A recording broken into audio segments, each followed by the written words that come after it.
Olá pessoal, eu sou a professora Miriam e hoje nós vamos começar falando de sequências. Então, certamente você já ouviu falar em algumas sequências numéricas, como por exemplo, a sequência dos números naturais. A gente pode falar que ela começa com o zero, 1, 2, 3 e vai até o infinito. Ou também como a sequência dos primos, números primos, aqueles que só dividem por 1 e por ele mesmo que sabemos que também é infinita. E até mesmo as sequências que são chamadas sequências figuradas, que são aquelas que apresentam figuras, que apresentam imagens. Por exemplo, se eu tiver um coração aqui na minha primeira figura, na minha segunda eu tiver essa sequência, né? Na minha terceira eu tiver essa sequência. Então, eu tenho aí uma sequência figurada. E hoje em especial a gente vai falar da progressão aritmética. Ela nada mais é do que uma sequência lógica que apresenta uma diferença constante entre quem? Entre os seus termos. E aí você pode me perguntar, mas quais termos? Dado uma sequência, por exemplo, se eu puser 25, 23, 21, o que acontece aqui? Esse nosso 25, ele é pra gente o nosso primeiro termo. É o que nós chamamos na progressão de A1. O nosso 23, ele é o nosso A2. O nosso 21, ele é o nosso A3, tá bom?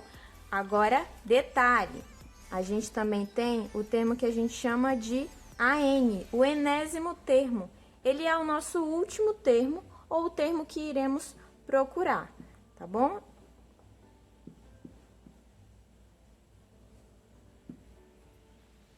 E você também pode me perguntar, professora, mas que diferença? Então, a diferença é sempre de um termo com o seu anterior. Então, se nós fizermos aqui, ó, 23 menos 25, isso vai dar menos 2. Se nós fizermos 21 menos 23, ó, um termo menos o seu anterior, também vai dar menos 2. Então, essa diferença ela tem que ser constante entre os termos. E nós chamamos ela de razão, e ela é representada pelo R minúsculo. Então, dados os termos de uma PA, o que acontece? Quando nós temos o primeiro elemento, para nós acharmos o segundo, a gente vai somar a razão.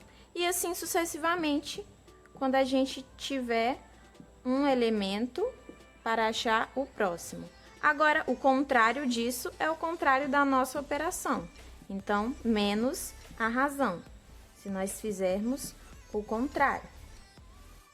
Então, você deve estar se perguntando assim, tá, professora, mas como que eu vou utilizar isso aí? Como que eu vou manusear?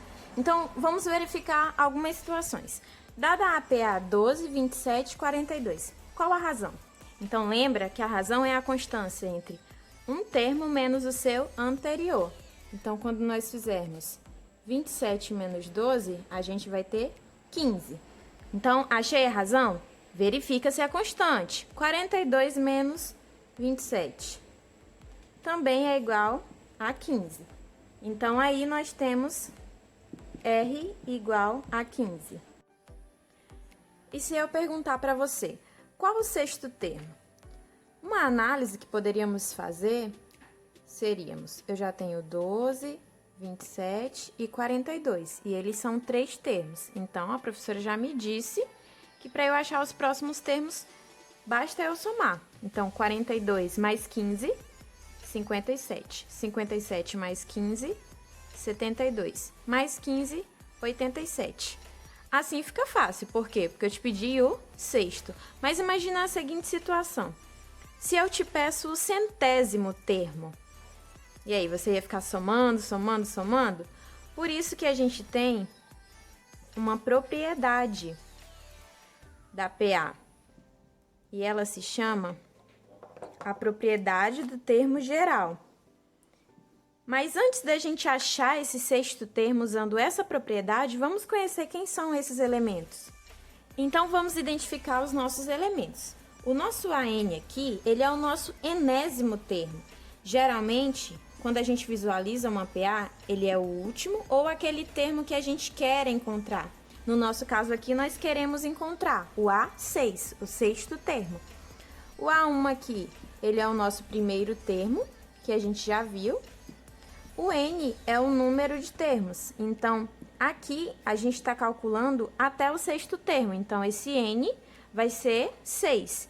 E o R que a gente já sabe também, que é a nossa razão. Então, vamos calcular aqui o nosso A6 por meio do termo geral. Então, A6 é igual... Quem era o primeiro elemento? 12 mais N. Se eu substituir o N aqui, 6, então, aqui vai ser 6 também. 6 menos 1, vezes a razão, que a gente já sabe que é 15. Então, o nosso A6, primeiro parênteses, né? 12 mais 5 vezes 15. Agora, primeiro a multiplicação.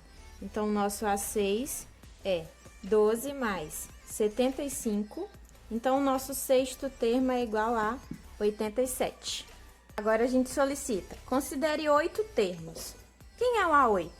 Então, a gente está procurando um termo, né? Então, vai ficar A8 é igual a 1, lembra? Então, quem é o A1 aqui pra gente? Era o 12, mais N menos 1, então aqui, ó, N menos 1, 8 menos 1. Professora, posso colocar direto? Sem problemas. Então, aqui, o N, 8 menos 1, e eu sei que 8 menos 1 é 7. 7 vezes quem? A razão, que a gente já sabe que ela é 15. Então, o nosso A8, ou seja, o nosso oitavo termo da sequência, vai ser 12 mais 7 vezes 15 vai dar 105. Então, o nosso oitavo termo da sequência é 117. Professora, a razão então vai ser sempre 15? Não, para cada PA, para cada sequência, são valores diferentes, tá bom? Então, aí, a nossa sequência, ela se organizou desse jeito, né? Calculei aqui o próximo termo, 102, e o oitavo a gente já tinha, que era o 117. Agora, a pergunta é, qual a soma desses termos? Então, a priori, o que é que nós pensaríamos? Fazer 12, mais 27, mais 42, mais os outros elementos, mais 117, não é verdade? Mas, professora, será que não tem outra maneira? E tem sim. Então, essa aqui é a nossa propriedade da soma dos termos, onde esse Sn justifica essa nossa soma de n termos. Então, aqui nós temos 8 termos, então vai ser S8. E aí é só substituir, ó. A1, o nosso primeiro termo, 12. A n, o nosso enésimo termo, o último, no caso. Então, 117, vezes o número de termos, 8 termos, se eu substituir o n aqui valendo 8, o n aqui também vai valer 8.